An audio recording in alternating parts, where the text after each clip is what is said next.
साम्राज्य, सामान्यांचा असामान्य आवाज। महापालिकेसाठी 15 जानेवारीला मतदान तर 16 जानेवारीला मतमोजणी होणार आहे।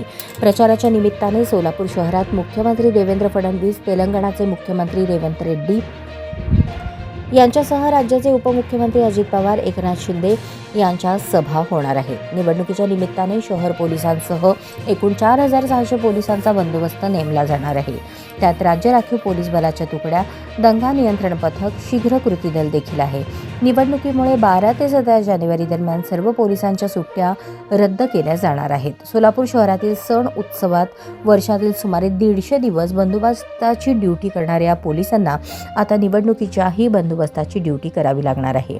उमेदवारी मागे घेण्याच्या कारणावरून शहरात बाळासाहेब सरवदे या तरुणाचा खून झाला। महापालिकेतील 102 जागांसाठी 550 उमेदवार निवडणूक लढवत आहेत। निवडणूक प्रक्रिया शांततेत पार पडावी यासाठी 10 जानेवारीपासून शहरातील काही ठिकाणी पोलीस ठाण मांडून असणार आहेत। रात्री 10 नंतर विनाकारण रस्त्यावर थांबणाऱ्यांना आणि फिरणाऱ्यांवर कारवाई केली जाणार आहे।